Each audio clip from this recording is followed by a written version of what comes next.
They've decided to automate logistics, my supervisor said, not even pretending it was a hard choice. After 12 dedicated years managing fleet operations, I was being phased out. I'm Marcus Reed, 38, father of 2, and apparently no match for a machine. The new AI software could predict delivery windows, map efficient routes, and cut costs. My role, deemed outdated. Jackson Butler, the operations director, explained it like a sales pitch. He spoke of annual savings, improved margins, smarter planning. Translation: my salary was now a liability. I sat across from him, nodding like it was just another logistics meeting. They'd uploaded my routing models, client preferences, and historical shipment data into the system. He didn't meet my eyes as he said, "The AI predicts a 20% gain in efficiency." No mention of the nights I skipped dinner to reroute trucks during storms. No recognition for the years spent learning every client's quirks and needs. Not the late nights tracking shipments during blizzards. Not the countless hours spent building relationships with clients across the country. Not the emergency routes I designed when Hurricane Laura shut down half our southern corridors. The software could supposedly do it all better. "We'll need you to train Daniel on any remaining processes during your notice period," Jackson added. Daniel was 23, fresh out of college. His job would be pressing buttons when the software told him to. "No problem," I said. Still calm, the termination letter sat between us like something dead. 2 weeks severance for every year served fair enough on paper. I cleaned out my office that afternoon.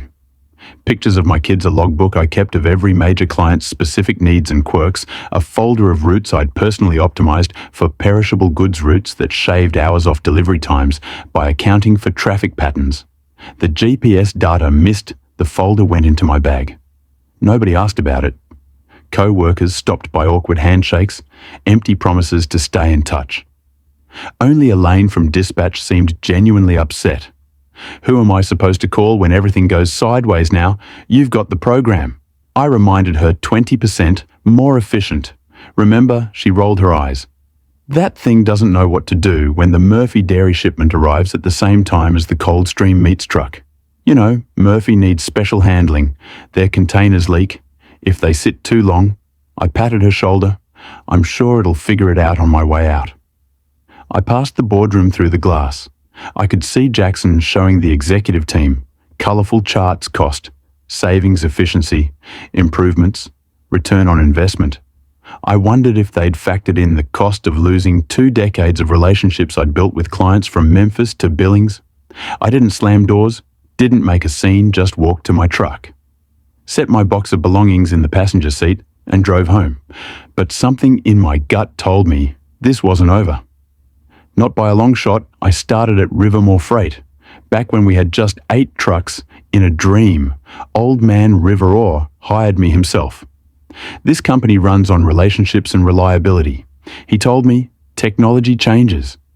People don't remember that those words stuck with me. While I built our logistics system from scratch, every client had different needs. Coldstream needed their meat shipments delivered by 4 a.m. so their butchers could prep for the morning rush. Murphy Dare's tanks had to be emptied within 30 minutes of arrival, or the pressure valves would leak product. Greenfield Produce needed their shipments routed away from highways where diesel fumes could seep into their organic vegetables. I knew these details because I'd spent years learning them. Years earning trust when old man Rivermore retired 5 years ago. His son Trevor took over younger MBA from Northwestern. Always talking about disruption and leverage. That's when things began to change. First came the consultants, then the cost-cutting, then the glowing reports about automation. I watched it happen, but kept my head down and did my job. The drivers trusted me. The clients respected me. I figured that counted for something. My wife, Catherine, noticed the shift before I admitted it to myself. "They're phasing you out," she said. One night after I mentioned the new software they were installing, "You should start looking elsewhere." I brushed it off. Nobody knows the system like I do. The software needs human oversight, but the writing was on the wall. The quarterly meetings where I used to present our logistics metrics were now handled by the tech team. My emails to Trevor went unanswered. Jackson started making decisions about fleet management without consulting me 2 weeks before they let me go. I got a call from Thomas Hayward, operations manager at Oxwell Industries, Rivermore's main competitor. "Just checking in," he said. "Casually heard. Rivermore is making some changes. If you ever want to grab coffee, let me know." I told him I was fine, loyal to the end the morning they fired me. Catherine didn't seem surprised when I called her from the parking lot. "What will you do now?" She asked simply, "Take some time off, figure things out." But that night, after the kids were asleep, I pulled out the folder of routes I'd taken from my office routes the software would never understand, because they weren't just about distances and fuel efficiency. They were about knowing that Officer Benson always set up speed traps on Highway 16 on Thursdays, about knowing the loading dock manager at Coldstream wouldn't accept deliveries during his lunch break, no matter what the schedule said. I called Thomas Hayward 2 weeks after my termination. I was sitting in a booth at Lenny's Diner with a cup of coffee and my laptop open. I'd been tracking Rivermore's deliveries through contacts I still had at client facilities. The picture wasn't pretty. Murphy Dairy had logged 3 late deliveries in 10 days. Coldstream reported a shipment that sat unrefrigerated for 45 minutes because of dock scheduling conflicts. Greenfield Produce found their organic lettuce spoiled after a truck took the interstate bypass. I always avoided because of the heavy industrial emissions. I wasn't happy about it. These were people I'd worked with for years, but I wasn't surprised either. My phone buzzed a text from Elaine. "Complete disaster today system. Routed 3 trucks to same loading bay." Murphy's shipment delayed 2 hours. They're furious. Another buzz, this time from Joe. "One of Rivermore's veteran drivers' new system had me go through downtown Denver at rush hour. Lost 90 minutes. Nobody to call for override." I didn't respond to either message, not my circus anymore, but I made notes in my spreadsheet, tracking the pattern of failures. The bell above the diner door rang. Thomas Hayward walked in, spotted me, and slid into the booth across from me. "Thanks for calling," he said, ordering coffee when the waitress came by. "Been hoping to hear from you." I closed my laptop. "I'm not looking to burn bridges." Thomas shook his head.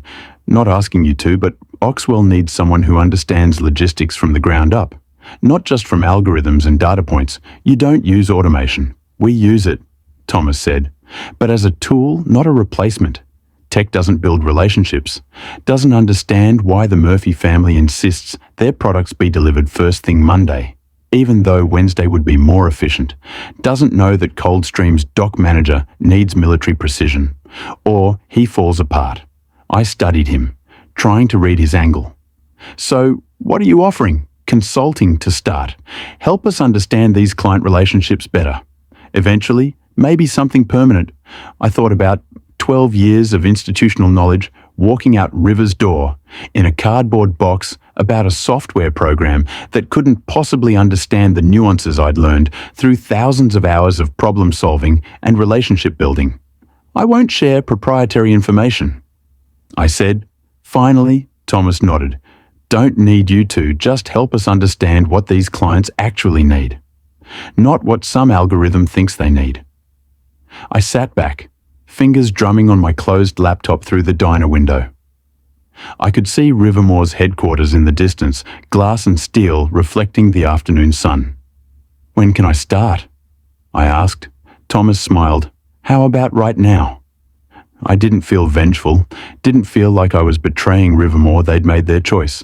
I was making mine, but as I opened my laptop again and began explaining the real needs of clients like Murphy and Coldstream, something shifted inside me. A quiet determination replaced the hurt and confusion of the past weeks. I wasn't done. I was just getting started 1 month into my consulting work with Oxwell. I got a call from Jackson Butler. We need to talk, he said, voice tight. Some of our clients have been asking for you. Specifically, I was in my home office reviewing Oxwell's delivery protocols for temperature-sensitive items through the window. I could see my kids playing in the backyard, enjoying their summer break.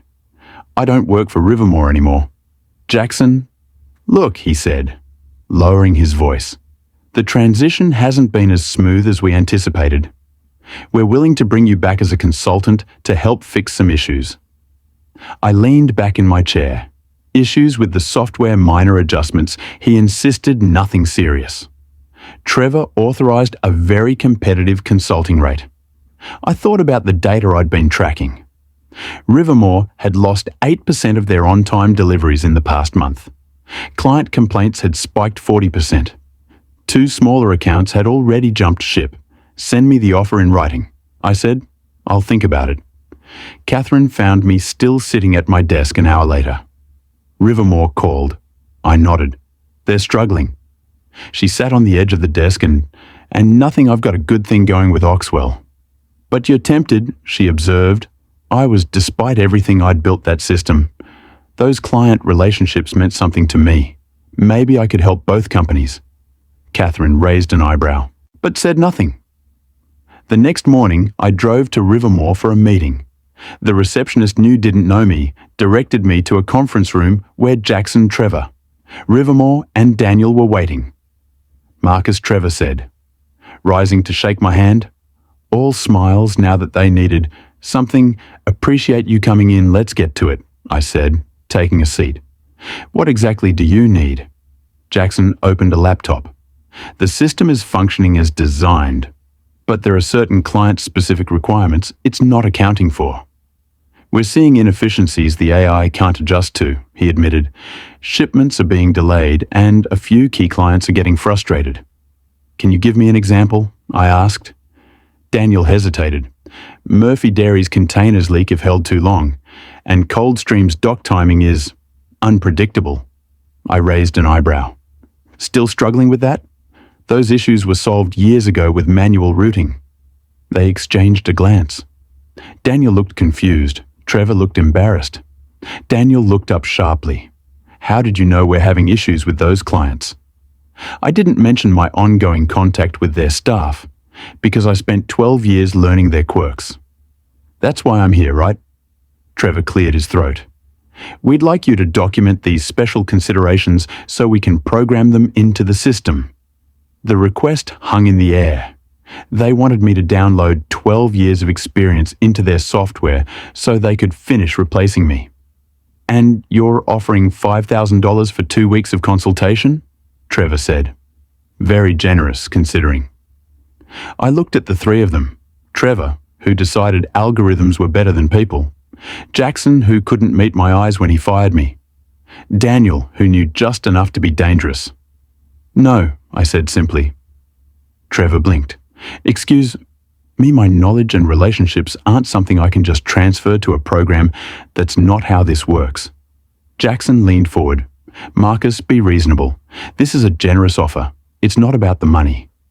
I said, standing up. What you're asking can't be done by a consultant in 2 weeks. It takes years of direct client interaction. Trevor's face hardened.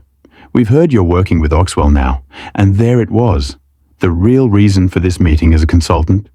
Yes, is that a problem we consider that a conflict of interest?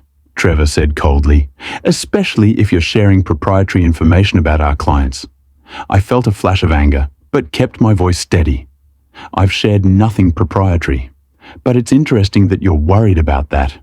While simultaneously asking me to give you everything I know, we'll be watching very closely. Trevor warned as I headed for the door and reaching out to our clients to ensure no inappropriate solicitation occurs. I paused in the doorway. Maybe you should focus more on keeping those clients happy and less on what I'm doing. Just a suggestion. As I walked through the parking lot, my phone buzzed with a text from Catherine. How'd it go? I typed back. They're scared. The call came 3 weeks later. I was in Oxwell's main facility revamping their cold chain protocols when my phone lit up with Elaine's number. You won't believe what happened, she said, voice low like she was hiding in a bathroom stall or empty stairwell Coldstream. Just pulled their business entire account gone. I set down my clipboard. What happened? 3 shipments arrived with temperature damage in 2 weeks. Their CEO personally called Trevor. It was ugly. She paused. Murphy's making noise too. And Greenfield. The software still isn't working. Elaine laughed bitterly. Oh, it's working. Exactly as designed, perfectly optimized for cost efficiency. Just turns out that's not what our clients actually need after we hung up. I stared at the Oxwell loading dock, watching the coordinated dance of forklifts and trucks. Thomas walked up beside me. Everything okay? I hesitated, then decided on honesty. Rivermore just lost the Coldstream account. Thomas raised an eyebrow. Big loss, any idea who they're moving to? Not yet. I didn't mention that I had already submitted a proposal to Coldstream on Oxwell's behalf last week, anticipating this very scenario, not technically solicitation. Since they had reached out first that night, I received an email from William Coldstream himself. Dinner tomorrow. Need to discuss shipping options. Urgently overstakes the next evening. William didn't mince words. Your old company is a mess. Marcus, 3 shipments of prime beef spoiled. Do you know how much that cost us? I nodded, sympathetically. Automated systems struggle with specialized requirements. Damn right they do. William cut into his steak aggressively. Trevor kept insisting the software would adjust, learn from its mistakes, but it kept making the same errors. What did he say? When you terminated the contract? William's laugh was harsh. Tried to blame the drivers, then offered a discount. Never once admitted their fancy system was the problem. He pointed his fork at me. You knew this would happen, didn't you? I took a sip of water. I knew there were aspects of the logistics that couldn't be easily programmed. Yes, well, William said, leaning back, I've reviewed Oxwell's proposal. The one with your name on it, competitive rates, dedicated routing specialist. That's you, I assume. I nodded. When can you start handling our deliveries immediately? I've already prepared your specific protocols. William smiled for the first time that evening. That's what I want to hear on my drive home. I got a call from a number I didn't recognize. It was Lisa Murphy from Murphy Dare.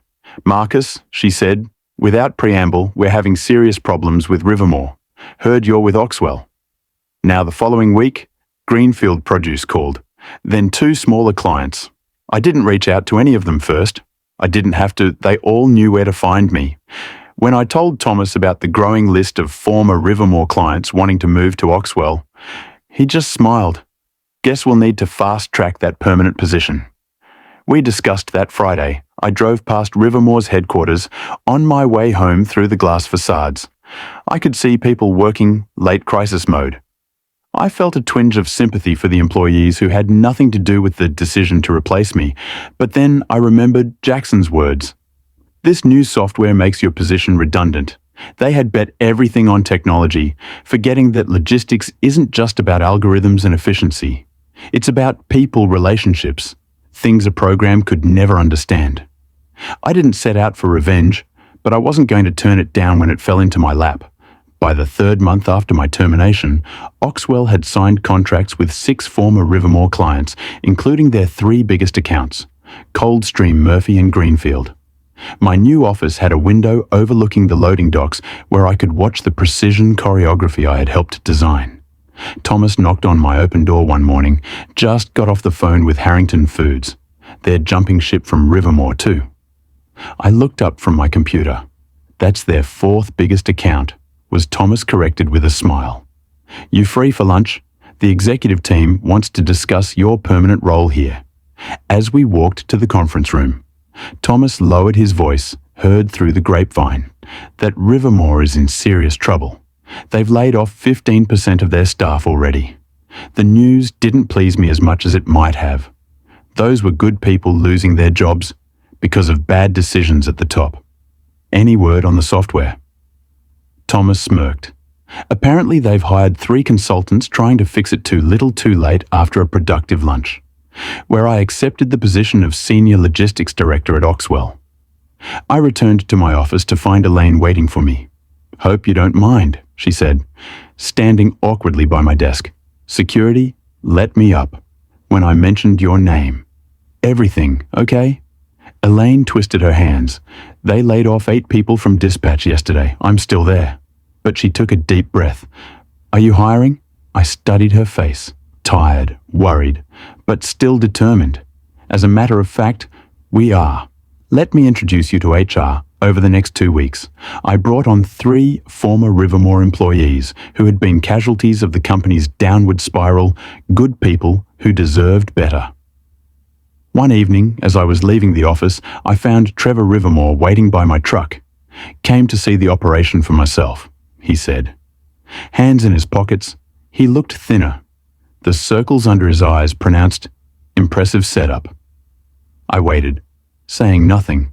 "You've taken half our clients," he said. "Finally, we're filing for Chapter 11 next week." I leaned against my truck. "I didn't take anything. Trevor, your clients left because you couldn't serve them properly, because you wouldn't help us fix the system." "No," I corrected him, "because you thought a system could replace human knowledge and relationships. Your father understood the technology is a tool, not a replacement for people who understand the business." Trevor looked away. "We've got 63 families losing jobs because of this." The statement was designed to make me feel guilty. "It almost worked. That's on you," I said quietly. "Not me. We're willing to sell." Trevor said suddenly, "Oxwell could acquire our remaining assets, Roots equipment.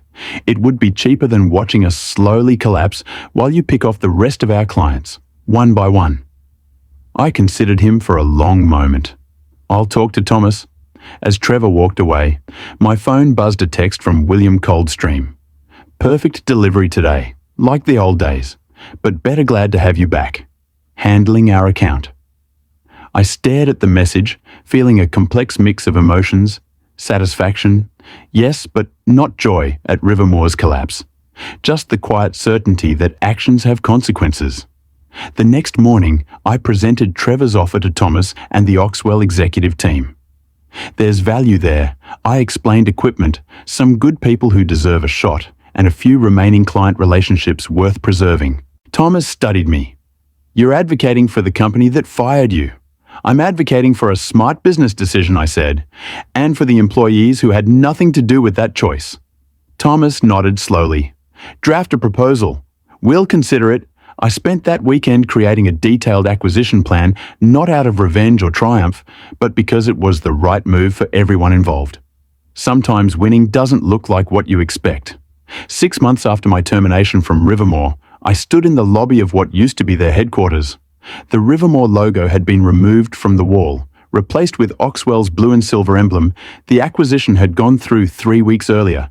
Jackson Butler approached, hand extended. "Marcus, thanks for meeting me here." I shook his hand briefly. "Thomas said you wanted to talk." Jackson glanced around the busy lobby. "Is there somewhere private?" I led him to a small conference room and closed the door. He looked around the room like he didn't recognize it anymore. "Everything's changed so quickly," he muttered. "Not just the name on the wall, the people, the systems. It's like Rivermore never existed."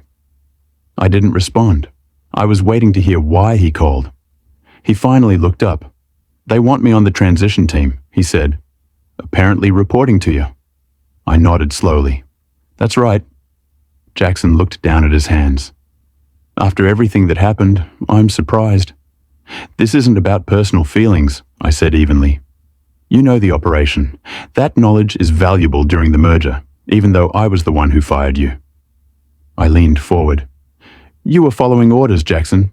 We both know that decision came from above." He seemed to deflate slightly. "The software was a disaster. We tried everything to make it work, except the one thing that would have worked," I pointed out, understanding that logistics isn't just about algorithms. It's about people from the hallway. Came the sounds of the facility. In transition workers, moving equipment, new signs being installed, employees from both companies learning to work together. Jackson looked up, his expression, a mixture of resignation and relief. "So where do I fit in the new structure?" I slid a folder across the table. Operations coordinator working with the team I'm building to integrate human expertise with supportive, not replacement technology. He opened the folder, reviewing the offer letter inside. "This is more than I expected. It's what the position is worth." I said, "Standing technology changes, people don't. Your experience has value." Jackson, as we walked out, Trevor Rivermore was coming through the front doors for a final meeting with Oxwell's legal team. Our eyes met briefly across the lobby. No words needed to be exchanged. The outcome spoke for itself 1 year after being told my position was redundant. I stood in Oxwell's expanded control center, watching the logistics system I had designed in action. Screens displayed route optimizations, but also highlighted driver notes and client preferences. The human elements the Rivermore software had disregarded, Elaine approached with a tablet Murphy Dairy just sent over their forecasted shipments for the quarter 15% increase. Make sure James knows about their valve pressure issue. I reminded her he'll be handling their account while I'm on vacation next week. Catherine and I were taking the kids to Yellowstone, my first real vacation in years. The irony wasn't lost on me. Getting fired had eventually led to a better position, better compensation, and better work-life balance. Thomas joined us in the control room watching the organized chaos. With satisfaction, just got off the phone with the board. Quarterly numbers are excellent. They specifically mentioned the client retention rates. I nodded. We'd not only kept all the former Rivermore clients we'd acquired, but added a dozen new ones based on our reputation for reliability. Your instincts were right, Thomas said, smiling with quiet pride. I didn't say anything, just glanced through the glass wall where teams were coordinating another complex dispatch. There was no chaos, no panic, just confident decisions shaped by people who cared to remember the details. That was the difference. Machines calculated. People remembered. Outside, it had started raining. A younger employee was helping an older driver cover a perishable load. Remember to adjust for the east dock delay, the driver reminded him. He smiled. Already did. Marcus taught me that trick. I smiled faintly. My name lived on in habits, not systems. Back in my office, I sat at my desk and opened the old client logbook. Not because I needed it, but because I never forgot where this all started. This wasn't just success. This was proof. If you've ever felt replaced or overlooked, remember, your value isn't measured by algorithms. It's time the world respects the human touch again. Share this story with someone who needs to be reminded. People greater than programs.